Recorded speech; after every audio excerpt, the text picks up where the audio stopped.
साथियों, मैं श्रीमती मंजू आर.पी. यादव बदरपुर विधानसभा से आज गणतंत्र दिवस के अवसर पे आप सबको ढेर सारी शुभकामनाएं देती हूँ। साथियों, आज हमारा देश गणतंत्र हुए 72 साल हो गए, लेकिन आज भी हम महिलाओं की स्थिति वही की वही है।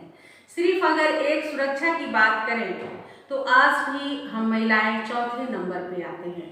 साथियों, कहने का तो हम दुनिया के सबसे बड़ा लोकतंत्र हैं, जहां हिंदू पैदा होते हैं, मुसलमान पैदा होते हैं, सिख ईसाई पैदा होते हैं, लेकिन बदकिस्मती से इंसान पैदा नहीं होते। मेरे विचारों से ना हिंदू की जरूरत है, ना मुसलमान की जरूरत है। राष्ट्र निर्माण के लिए केवल एक अच्छे इंसान की जरूरत है। जरा सोच कर देखिए कि ये पेड़ पौधे शाखाएं भी परेशान हो जाएं अगर परिंदे भी हिंदू और मुसलमान हो जाएं। बड़े आश्चर्य की बात है कि जिस देश ने पूरी दुनिया को विश्व में पूरी दुनिया को शिक्षा की बुनियाद रखी, तक्षशिला, नालंदा जैसे विश्वविद्यालय शिक्षा की बुनियाद रखी, आज उसी देश में जहां एक तरफ बड़े बड़े शिक्षण संस्थान हैं, IIT, IIM, NIT जैसे बड़े बड़े शिक्षण संस्थान हैं, वहीं दूसरी ओर हमारे देश के गरीबों को बेरोजगारी के कतार में खड़ा करने के लिए सर्व शिक्षा अभियान का झुनझुना पकड़ा दिया जाता है। साथियों, हमारे देश की जो शिक्षा नीति है वो सिर्फ दो तरह के लोगों के लिए बनी है। सिर्फ एक वो जो विद्वान है और दूसरा वो जो धनवान है।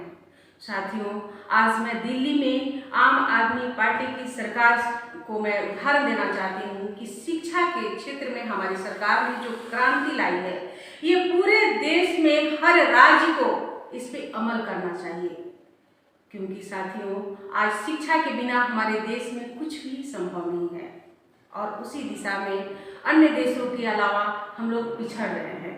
साथियों, हमारी संस्कृति और हमारी सभ्यता को दुनिया ने शीश नवाया है।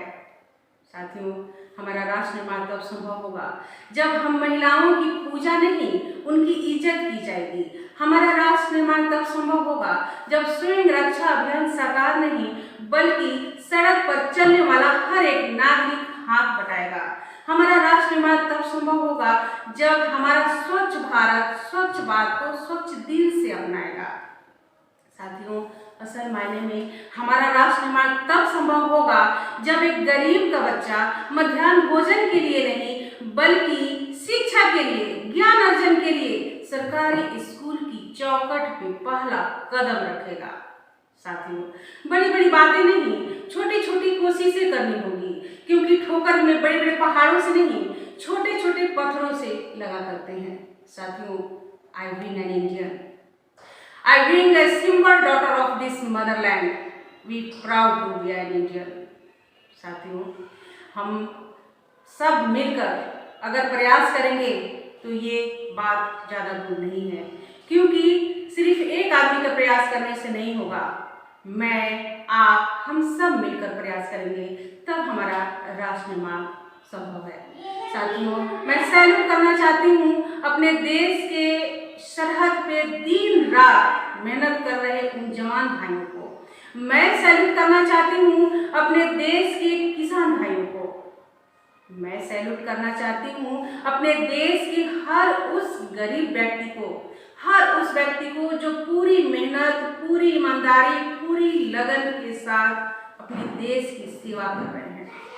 साथियों, बड़ी बड़ी बातें नहीं, छोटी छोटी कोशिशें करनी होगी, क्योंकि हमारा राष्ट्र निर्माण तब संभव होगा जब हम सब मिलकर प्रयास करेंगे, क्योंकि हमारे देश की जिम्मेदारी नहीं है हमें आगे ले जाने की, हम सबकी जिम्मेदारी है अपने देश को आगे ले जाने की, अपने राष्ट्र को आगे ले जाने की, अपने वतन को आगे ले जाने की।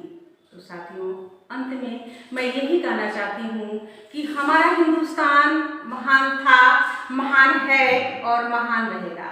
हमारा हिंदुस्तान महान था, महान है और महान रहेगा। हौसला सबके दिलों में बुलंद तो एक दिन पाकिस्तान भी जय हिंद कहेगा। बल्कि पाकिस्तान ही क्यों साथियों, ये सारा जहां जय हिंद कहेगा, क्योंकि सारे जहां से अच्छा हिंदुस्तान हमारा, हम बुलबुलें हैं इसकी, ये गुलिस्तान हमारा। जय हिंद दोस्तों, जय भारत, धन्यवाद।